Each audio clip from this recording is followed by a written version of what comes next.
दोस्तों, एक 45 साल के व्यक्ति की लाश उसके घर के पीछे खेत में पड़ी होती है और सूचना पुलिस को दी जाती है। मौके पर पुलिस पहुंचती है और पुलिस उस लाश को कब्जे में लेकर पोस्टमार्टम के लिए भेज देती है और उसके बाद छानबीन करने लगती है कि आखिर इस हत्या के पीछे किसका हाथ है, किसने हत्या किया है और क्यों किया है।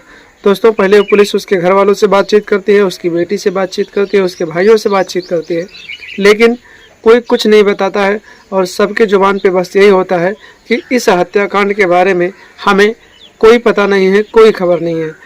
पुलिस गांव वाले से भी पूछताछ करती है, लेकिन गांव वाले भी इस हत्याकांड से एकदम से अनजान होते हैं। इसी तरीके से दोस्तों, लाश को पोस्टमार्टम के लिए भेजा जाता है।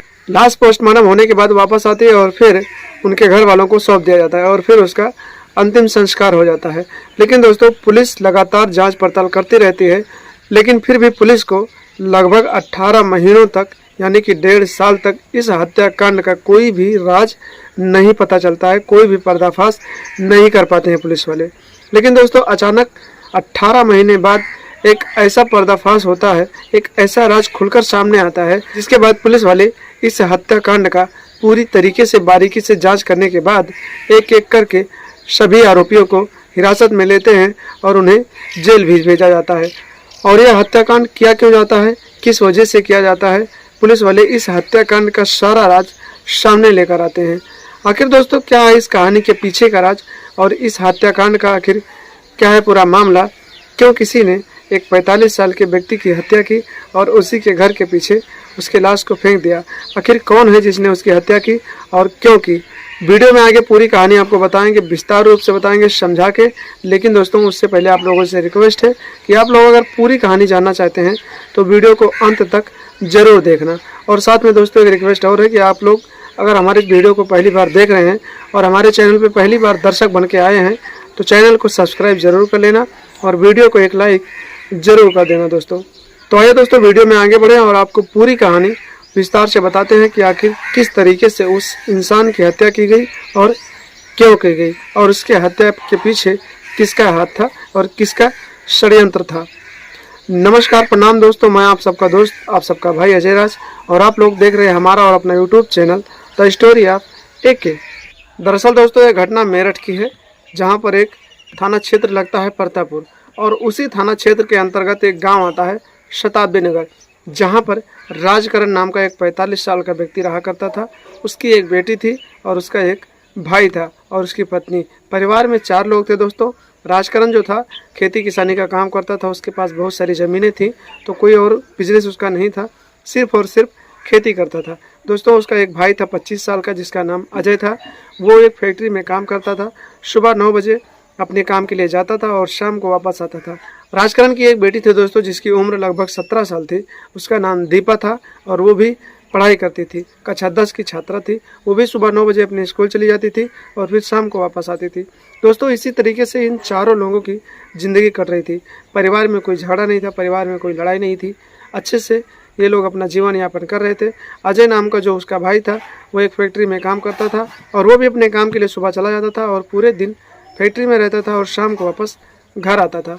दोस्तों, इसी तरीके से राजकरण अपनी खेती बाड़ी करता था और जो भी उसमें पैसे मिलते थे उसी से उनका खर्चा पानी चलता था, उनके घर का खर्चा पानी भी चलता था। दोस्तों, उसी पैसों से दीपा की पढ़ाई भी होती थी और जो अजय था वो अपना खर्चा पानी खुद चलाता था।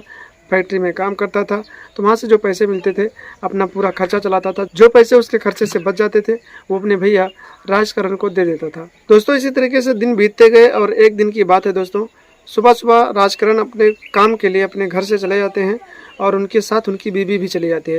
रोज़ का नियम होता है दोस्तों, राजकरण सुबह सुबह ही अपने खेतों में चला जाता है काम करने के लिए और लगभग 12 से 1 बजे तक अपने खेतों में काम करता है और उसके बाद वो घर वापस आता है, फिर खाना खाता है और फिर दोपहर कुछ देर रहने के बाद आराम करने के बाद फिर से खेतों में चला जाता है।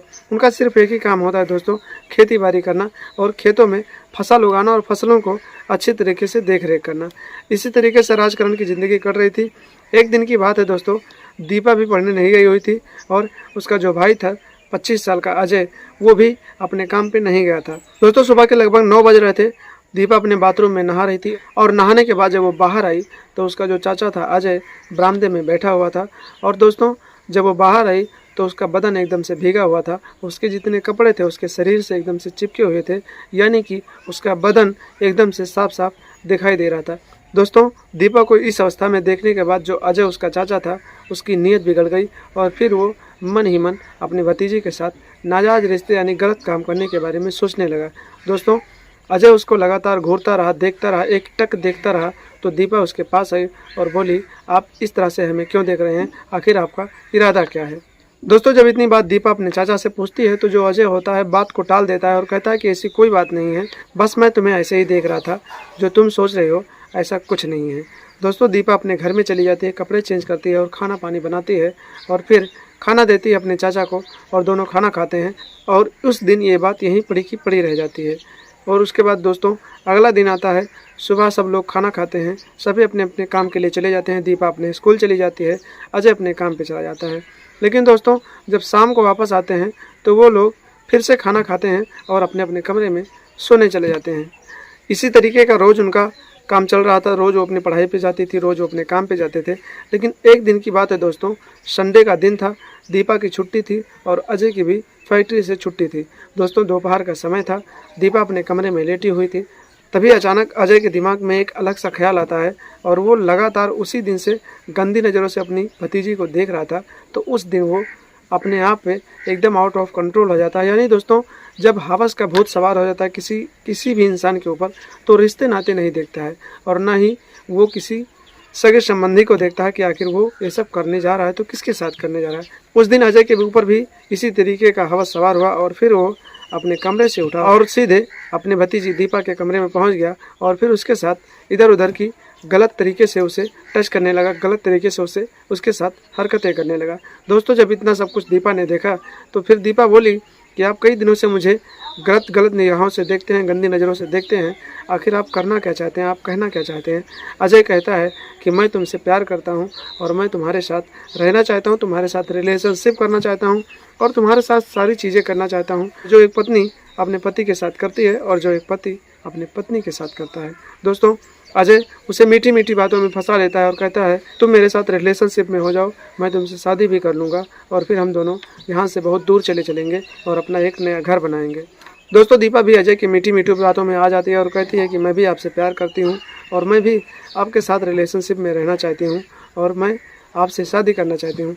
दोस्तों, उस दिन ये दोनों चाचा और भतीजी के रिश्ते को शर्मसार कर देते हैं। दोस्तों, कहते हैं कि चाचा और भतीजी का जो रिश्ता होता है इस संसार में बहुत ही पवित्र होता है, बहुत ही अच्छा रिश्ता होता है। लेकिन ये दोनों उस दिन इस पवित्र रिश्ते को कलंकित करने के बारे में सोच लिए थे और उन्होंने देखते ही देखते चाचा और भतीजी के इस रिश्ते को कलंकित कर दिया। दोस्तों, कुछ देर बाद दोनों एक दूसरे के साथ कमरे में गए और फिर दोनों ने एक दूसरे के साथ सारे हदों को पार कर दिया और एक दूसरे के साथ गलत काम किया। दोस्तों, इसी तरीके से इन दोनों का रोज चलता गया और चोरी चुपके दीपा अपने पिता के चोरी चुपके उसके पीठ पीछे अपने चाचा के साथ मिलती जुलती थी और रात को जब सब लोग सो जाते थे तो वो दोनों एक दूसरे के साथ एक ही कमरे में सोते थे, एक ही बिस्तर पे सोते थे और दोनों हर एक दिन गलत काम करते थे। लेकिन दोस्तों, कहते हैं कि चोर कितनी दिन चोरी करेगा, एक न एक दिन पकड़ा ही जाएगा। इसी तरीके से दोस्तों, इन दोनों का रिलेशनशिप धीरे धीरे पूरे गांव में फैल गया। इन दोनों का यह अफेयर पूरे गांव में एक चर्चा का विषय बन गया। लेकिन ये जानकारी राजकरण को नहीं थी कि उसकी बेटी अपने ही चाचा के साथ नाजायज रिश्तों में है, उसके साथ संबंध स्थापित करती है, उसके साथ प्यार करती है। एक दिन की बात है दोस्तों, दोपहर के लगभग 1-1:30 बज रहे थे और चाचा और भतीजी कमरे में एक दूसरे के साथ अपनी हवस को अंजाम दे रहे थे, अपने मंसूबों को अंजाम दे रहे थे, अपने गलत इरादों को अंजाम दे रहे थे। तभी अचानक राजकरण खेतों से काम करके घर वापस आ गया और फिर उसने जब देखा कि कमरे का दरवाज़ा खुला है तो सीधे कमरे में पहुंच गया। और दोस्तों, वहां का नज़ारा देखने के बाद उसके पैरों तले ज़मीन खिसक गई। उसने देखा कि उसकी 17 साल की बेटी दीपा अपने ही चाचा के बाहों में थी और फिर दोनों आपत्तिजनक हालत में थे और दोनों एक दूसरे के साथ नाजायज रिश्ते संबंध स्थापित कर रहे थे। दोस्तों, इतना सब कुछ देखने के बाद राजकरण की आंखों में एकदम से पर्दा छा गया, उसके आंखों के सामने अंधेरा छा गया और फिर उसके दिमाग में और उसके मन में ख्यालों में खून सवार हो गया। दोस्तों, उसने इन दोनों को मारना पीटना शुरू कर दिया और फिर देखते ही देखते अपने भाई को भी मारना शुरू कर दिया। दोस्तों, जब इतना सब कुछ हो गया तो फिर दीपा ने सोचा कि अगर पिताजी ने किसी को ये सब सारी बातें बताई तो हम लोगों की बदनामी होगी। और फिर जो उसका भाई अजय था उसने सोचा कि अब तो भैया मुझे घर में नहीं रहने देंगे और मुझे घर से बाहर निकाल फेंक देंगे। दोस्तों, इसी मंसूबों को लेकर दीपा और अजय ने दोनों ने मिलकर एक प्लान बनाया कि क्यों ना हम इसे ही मौत के घाट उतार दें ताकि ये राज यहीं पे बना का बना रह जाए। दोस्तों, देखते ही देखते दीपा और अजय दोनों ने मिलकर राजकरण के गले को दबा दिया और मौके पर ही राजकरण की मौत हो गई। दोस्तों, जब उनकी मौत हो गई तो फिर उन दोनों ने उसके इस मौत को हादसा बनाने के लिए घर के पीछे लगे गन्ने के खेत में ले जाकर कुछ दूर पर फेंक दिया। दोस्तों, पूरी रात राजकरण का कोई अता पता नहीं चला। जब सुबह हुआ, ग्रामीणों ने उसकी लाश को देखा तो फिर ये शोर मच गया। दोस्तों, शोर मचा तो दीपा भी रोते बिलखते उस जगह पर पहुंची जहां उसके पिता की लाश पड़ी हुई थी और फिर घर वालों ने इसकी सूचना पुलिस को दी।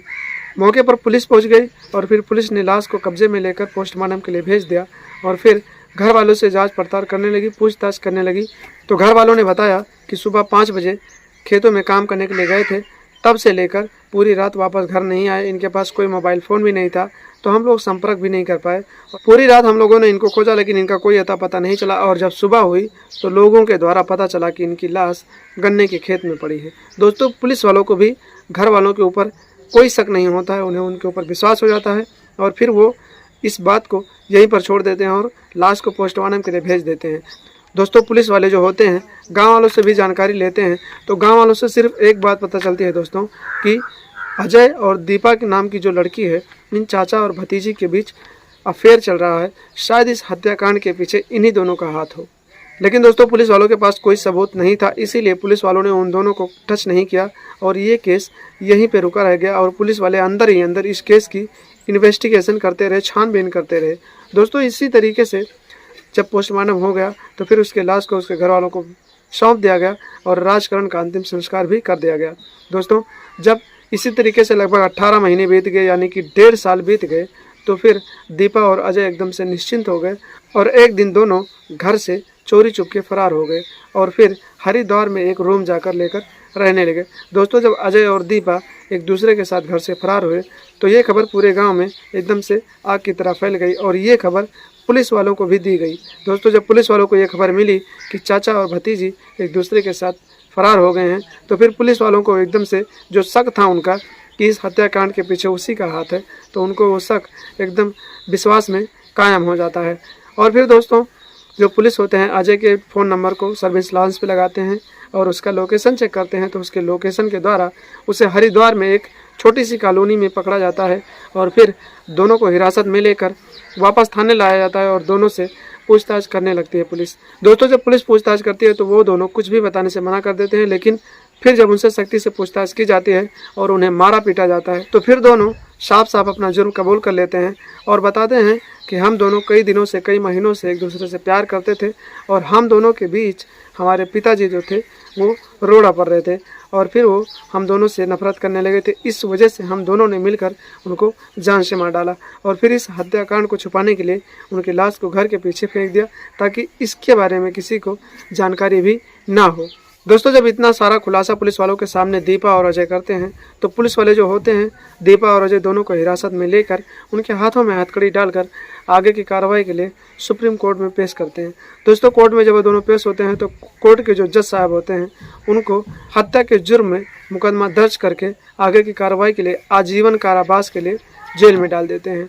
तो दोस्तों, देखा आपने, एक बेटी ने अपने ही चाचा के साथ दिल लगा लिया और फिर जब इस बात की जानकारी उसके पिता को लगी और उसके पिता ने इन दोनों का विरोध करना शुरू किया तो फिर उन दोनों ने मिलकर उसके पिता को ही जान से मार डाला और फिर उसके लाश को एक गन्ने के खेत में ले जाकर फेंक दिया। तो दोस्तों, इस कहानी के बारे में आप लोग जो भी कहना चाहें कमेंट बॉक्स में कमेंट करके ज़रूर बताएं। क्या एक बेटी इस तरह की हरकतें करती है तो ये अच्छी बात है? क्या एक चाचा को अपनी भतीजी के साथ दिल लगाना चाहिए? और फिर क्या एक भाई को अपने भाई की बेटी के साथ नाजायज़ रिश्ते स्थापित करने चाहिए? जो भी सवाल आपके मन में है कमेंट बॉक्स में कमेंट करके ज़रूर बताएं दोस्तों। और आप लोग ये वीडियो कहाँ से देख रहे हैं और आपका नाम क्या है ये भी आप लोग कमेंट बॉक्स में कमेंट करके ज़रूर बताएं ताकि आप लोगों का नाम मैं अगले वीडियो में ले सकूं। तो दोस्तों, आज की वीडियो में बस इतना ही। मिलते हैं बहुत जल्द कल शाम 8 बजे किसी एक नई घटना के साथ, किसी सच्ची घटना के साथ। तब तक के लिए दोस्तों आप लोग हंसते रहिए, मुस्कुराते रहिए, अपना और अपनों का ख्याल रखिए और लगातार हमारे साथ बने रहिए। चैनल को सब्सक्राइब जरूर कर लेना और वीडियो को एक लाइक जरूर कर देना। तब तक के लिए दोस्तों नमस्कार, प्रणाम, जय हिंद, जय भारत, वंदे मातरम।